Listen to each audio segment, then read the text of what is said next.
Hey guys, we've been doing this 10Q thing, and I just have hopes that it's meaningful to some group of 10Q type people.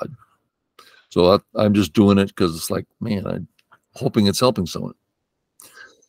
We've gone through kind of a series with the definitions, fundamentals, grassroots stuff, and then we started getting into different types of board positions. And the last one was real different and too over your head, and I apologize, but it happened, and it's going to continue happening. That's what the nature of Go.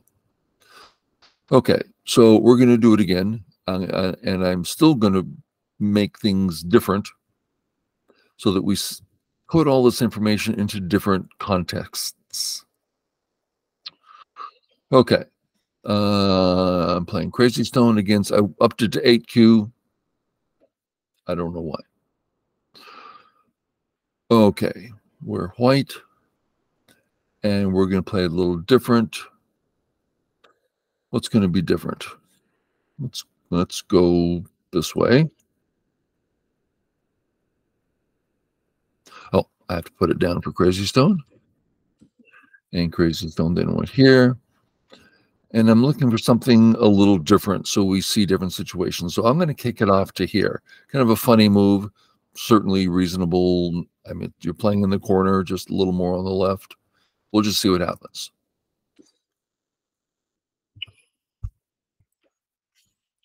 Okay, so here we are in a position you likely haven't seen before. Let's look at the options. 1, we have an unfinished corner. We can play A. Take the corner. Wonderful move. What else we got? Take this corner at B. Now, if you want, you can play C, D, E, F, G. Any of these are playable. But the further you get off the reservation, the more strange things you're going to get. So most of the 10Q videos I've done have stayed extremely basic. Last one and this one are the first times I'm going a little bit off so we can see what happens. And last time I did one move that was a little different. Everything changed. Okay. I think we're going to stay with A. This gives Black the opportunity to take control on top, which is, he's got 2 4/4s ready to go. Let's see what happens. He plays corner. There's a number of Jaceki. We're just going to look at the most basic. We're not going to play the best one, just a 1. Okay. Corner first. Notice that bothers Black. That was a, dare I say, a forcing move. Now we're going to make shape. Oh, sorry. Go back. Black played here. We're going to make shape. Notice white looks alive and indeed is actually alive now. Very tiny. Not a lot going on. But excellent shape. Really good for settling.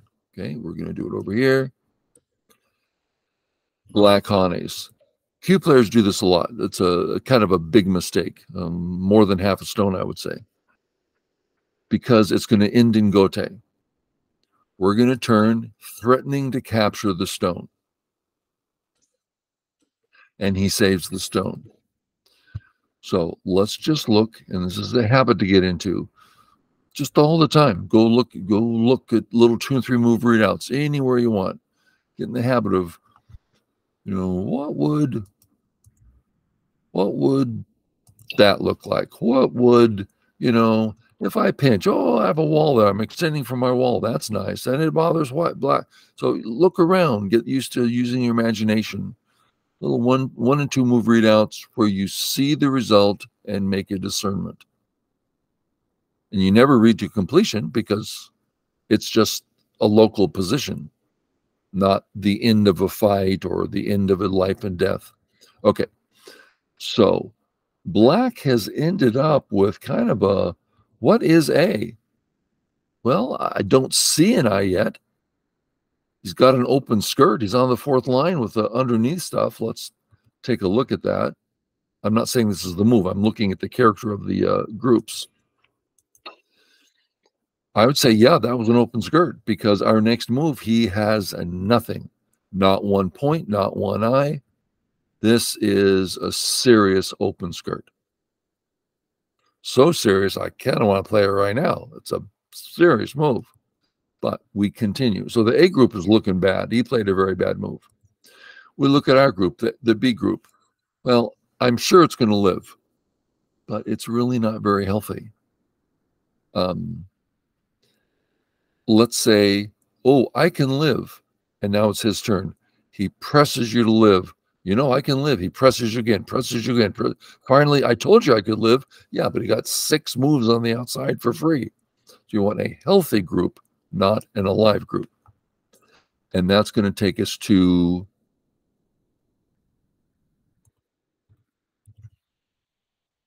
all of these are normal, non-contact, normal settling moves. Which one fits here?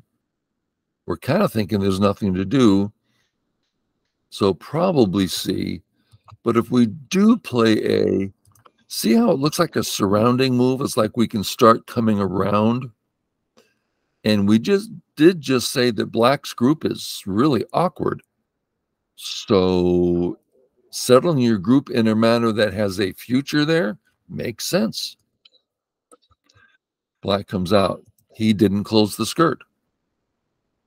Okay. Did we settle? Yeah, we settled. He settled. He didn't settle properly. He still has an open skirt, but he did settle. Okay. And what have we learned? When everyone's settled, go to the next thing. Let's look at the next things. A is a pretty big next thing. B, C, D, E, F, G. Okay. So we're going to check out the character of things. This is what we like to do. We've done it many times. It's a habit to get into. Remember the H stone? Low and settled. That means the triangles are small. But his 4/4 is very nice. So the squares are big.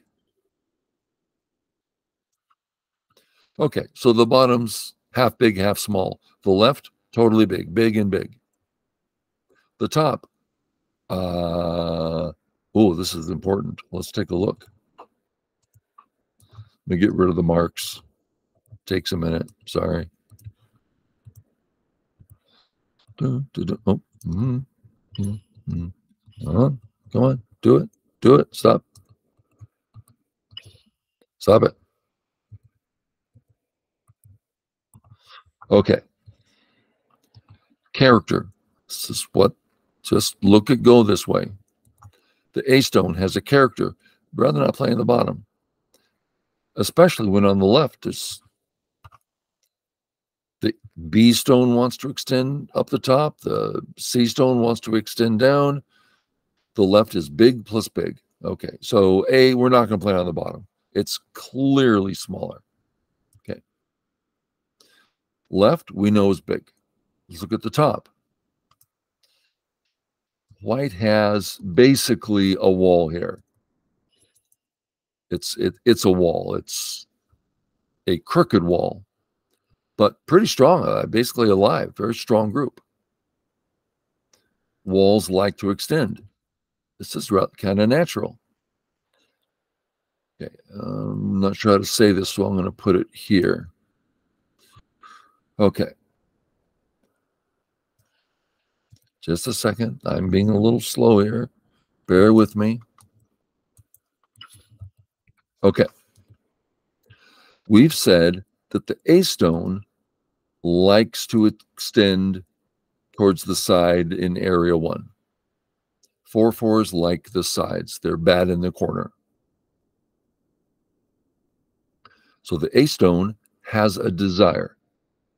Okay. We know we're now looking at the 2 wall. Walls like to extend. So the 2 group likes to extend up to 3. Okay.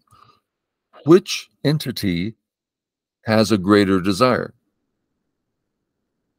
The 4 stones, the bigger, stronger, more powerful entity, has far more desire. 1 stone, well, I like you over there. Oh, look, I have a friend over there. It's very not that great of an idea. But off a wall, far more desire. Okay. So you get used to the idea of your stones being living entities and they have desires. So here, the top, that white wall has a desire. It would really enjoy extending. It's not at all hard to imagine white getting the entire top area because of the wall. So the top is not as wide as the left, but when it comes to all the pointers, all the characteristics of what makes something big, width is perhaps the least. It's a wonderful pointer, very wide. Yeah, but the other characteristics say it's not so interesting, then it's not so interesting. But a wall, they like it. So far, and this comparing, we're comparing sides, we're naming characteristics and comparing sides. So far, area 1, the top, is winning. It's not as wide, but it has good, strong character, good, strong desire. Okay. So far, so not the bottom, not the left, because we're kind of saying that the left is fine, but we're saying the top's a little bigger. We haven't looked at the right yet. So we're going to look at those desires. The 2 A stones, 2 stone wall, they want to extend more than a 4-4 does. 4-4 is a 1 stone desire. This is a 2 stone desire. It's a wall instead of a stone. Wants to extend up. Anything else? Yeah, the B stone has a need. It didn't come down yet. It has an open skirt. So the right, which is even less wide, more narrow. It's more narrow. But the characteristics stand out stronger than the others. So that's where I would play. Now, this line of reasoning will not find you the best move. Now, let me break some bad news to you. You will not be finding the best moves ever. Get up to 7 dan. You can make mistakes. A 7 dan makes mistakes on average every 7 moves. Pros make at least 1 mistake every game. It's very rare for a pro to not make a mistake in a game. So don't go thinking you're going to find, oh, I'm going to play perfect. No, you're not. You're just not. So what are we doing here? Well, we've been looking at what is a rational way of playing. And if you follow that, you're going to be producing 85% moves consistently. And that's at least a strong 1 dan, minimum. I followed this up to 5 dan. That's a very strong 5 dan. And I didn't read anything out. I just played what's the next characteristic, what's the next area. I got to 5 dan. Not a lot of people are going to get 5 dan without a lot of reading. I did. Now, it was impossible for me to get to 6 dan using only those tools. So I had to learn for the first time how to read out. I told you that story before, but okay. So I'm going to play here. Do I think this is the best move? No, I don't know what the best move is, honestly. But I'm sure I can play this at a very high level and be pretty darn okay with it. Okay, so that was a lot of talking, and we're going to play there. He kicks, and we stand. Right away, we're looking here. That's the problem with the kick and stand. It leaves this thing behind. I'm not saying we're going to play there. I'm saying this spot stands out. White is weak. So I would, during his move, while he's thinking, I'd look at the spot, and I would imagine with these, 2 and 3 move readouts, white, black, this isn't going anywhere. I'm just going to die. Okay, well, how can I use that? Well, I could play, for instance, here. Now when I play that spot, that white stone's alive, right? Oh, that stone's alive. Okay, so I have Sente on the outside. So I'm learning about it as I go. Okay, there's a spot there. How do I do that? How do I use that in the future? Okay, kick, stand. He comes in. He comes in. Ridiculous move. He should be playing in a big area, doing easy things. Massively large move, no problems. But he's saying, I want problems. I'm going to come in. Okay. If we understand why this is bad for black, then we will know how to punish. So you've heard me say before, to be healthy, you need 3 options for health. Let's count his options. Can he go towards one? No, dead end. Okay. Can he go towards this one? No, it's a white wall there. He only has one option. What's he doing putting a stone down with only one option? And it's our move to take away his one option. It's ridiculous. Okay. So now we know what to do. Take it away. We're not going to touch. That forces him to get strong. No. We want to chase him. Are we? Oh, he's dead. No. We don't think about death, life and death. Few players do. They're fascinated with it. I'm going to kill you. I'm going to kill you. No. Chase. That's where the profit comes in. Let's imagine I chase. Let's look at it this way. I'll do some pretending. Black wants to get out. White says no. Black wants to get out. White says no. Black says, I'm going to get out. White says, prove it. And black gets out. What did black get? 1 point. What did white get? Oh my God, look at that bottom. So when you chase, you want to chase to get profit. I told you before about playing a 9-dot. I was in a lesson, playing a professional 9-dot. And I was so happy. I surrounded him. Oh, so happy. It was Jujo. And in review, he says, why are you so happy? So I surrounded you. He says, yeah, but you didn't get anything for it. It's silly to take any action if you're not going to get something for it. And I look and I go, you're right. I was so excited about surrounding him. I didn't even consider getting what I would get for it. Okay. But still, this is a chasing move. We don't want to kill. We're simply going to make things hard for black. And what do we do next? I don't know. It depends on what he does. There's a cut coming up? Well, we have to read that out. I try to keep the reading down, but if he cuts,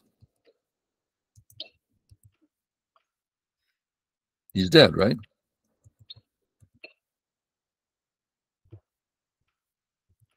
So we win the fight. Now, I tend to not read these things out. Instead, I go, this is all white space. How's black supposed to win a battle over here? He can't win a battle over here. It's under my control. And I might do a quick little 2-move readout and a glance and go, yeah, it's nothing.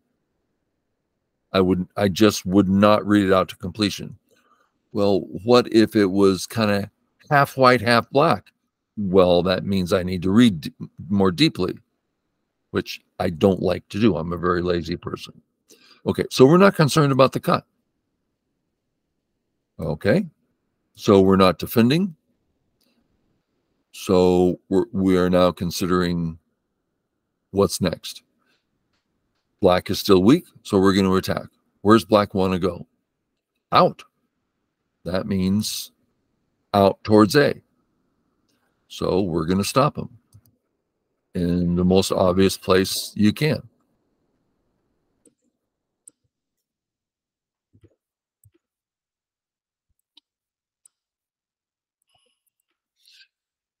Now, any readout, oh, he kills us. That's a pretty easy readout. Now we're in his realm. No. So we're going to defend. How?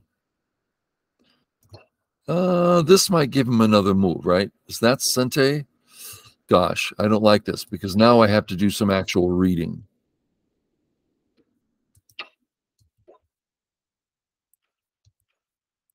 What does this lead to? All of a sudden, my two outside groups are weak.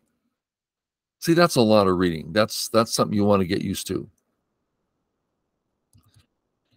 So when it gets tricky like you, I'm seeing funny business, then just stop and play the strong way. What's the problem? You now have a rock solid shape. Is there a problem? Oh, I didn't kill him. You don't care about killing. You care about playing solid go with good thinking. Okay. So we play here. Okay. Cue knee-jerk reaction. What in the world is that for? Let's imagine black gets it. Did he get an extra eye? No. Perhaps 1 point if he plays again. It's nothing. Okay, he comes down. In that direction, nothing. What direction? Well, he wants to like play over here. Oh, he's getting some eye space. That's what he wants. It's hard to escape, easy to get eye shape. So we're just going to come in and remove that. A, okay. B, oh, much more deadly, but also a little weaker. If you can read B out, whatever method you have to go, I'm looking at B. It's slightly risky, but you know what? I feel pretty confident I'm going to be fine. Great, go ahead and play it. It's like, man, I can't read B out. B looks kind of thin. Then don't play it. You don't have to be correct. You need to walk step by step, calmly and reasonably. So we're going to play A. Well, let's look at another option. Our C stones are a bit alone now. If he cuts us, they're going to have to run away. They don't have a base. Well, one reason I like A, I'm getting a base. But let's play a defensive move instead. Oh, very nice and defensive. Also, black's not getting out anymore. He had a chance to get out. Now he doesn't. Oh, but he lived. Yeah, but I got safety. And now look at that bottom area. So you don't need, you don't need a lot. Just play rationally. And I think this is a strong defensive move that says, please, black, would you go live small? And that is the most reasonable.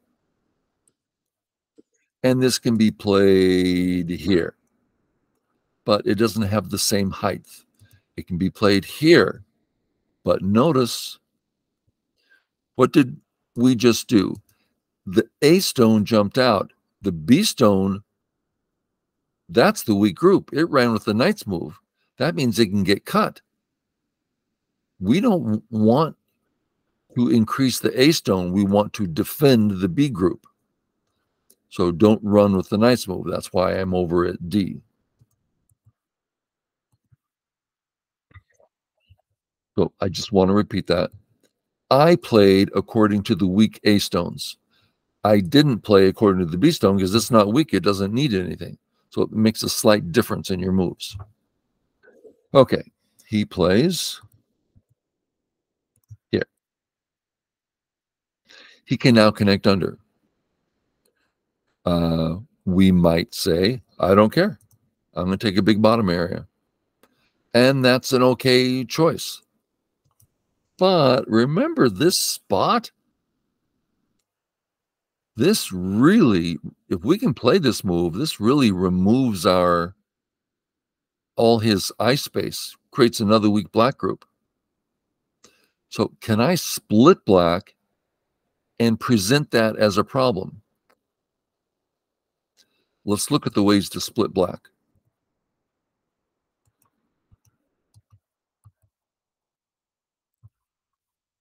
All these moves split him, so we can't connect up. Is that correct? Boom, boom, they all do. I don't think T11 does. I think he can still connect under. So here's 5 moves that split him. Okay, so we can split him. Which one of these works with A? That's an easy one. Boom. We've split him, and now, is he going to let us cut? No. Is he going to let us connect? No. Is he going to let us get out? No. Oh, that sucker's dead. Or I'm out. Yeah, it's terrible. So we linked 2 ideas together. And that's so much of what Go is you link things together. Something's big and big. Something's defensive and big. Something's defensive and attacking. Yeah, when you can link them together, you're playing some serious Go. Okay, we're here.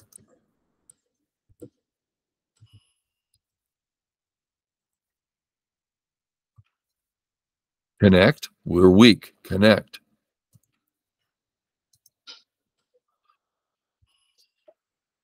Okay. We have a decision to make. Normal pattern. We check out our A group. Make it a habit. Q players don't do this. They go, oh, I think, next, this is a great move. Oh, this is a great move. Oh, it's time to come in here. They just come up with moves that look pretty. And I agree, they're all very pretty. I think Go's an amazingly beautiful game. And fun and everything. Go's amazing. But our A group just got disconnected from its home. Got to perk up and go, okay, I want to be okay here. So that's what I'm going to do is defend that A group. As I defend it, is there another, and we're doing the list now if you didn't see it coming, is there another white group I can help? Nope. Everyone else is fine. Is there a black group I can hurt? Yeah, his 2 B stones, that's a knight's move. Knight's moves are weak. We can cut that. Okay. So defend A. We want to, as we do that, let's find a move that also hurts B because they're right there next to each other. Okay. Now we're going to do a thorough list here. It's going to sound really monotonous, but if you can get this in your head, it's the way to keep looking at the board and getting more and more information. As I defend my A group and hurt that B group, is there another group I can hurt? Well, we're not convinced that C group's alive yet, and C and B are 2 different groups. That's a knight's move. It's cut. They're 2 separate groups. Well, what does that say to me? Well, this is an aggressive move when I'm trying to be defensive. I don't like that. That sounds like you're really pushing the envelope. It could be the perfect move, but it's taking a risk when you just don't need to. Just surround. If he tries this, aha, I'm surrounding you. Really? You're dead. Remember that knight's move? You're dead. So he's too weak to be doing this stuff. So boom, let's say he fixes, you fix. You're completely out. He's completely surrounded, and we don't care if he's alive. If he plays, let's say he plays here.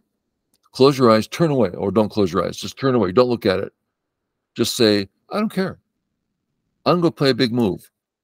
I'll check out later if he's alive or dead. As a matter of fact, I hope he comes back again, because now I'm just getting massively large stuff. I'm so glad he went back for life. Okay, that's probably a good stopping point. We saw a lot of good stuff. Such a great example of how to beat Q players. The A group is weak. The B group is weak. White's building massive walls. White's, I don't know, minimum 30 ahead. I would guess it's more than that. Maybe is, well, I'll just go with 40. 40 ahead. And we're only on move 40. I'm gaining a point per move. So by the end, I'll be 200 points ahead.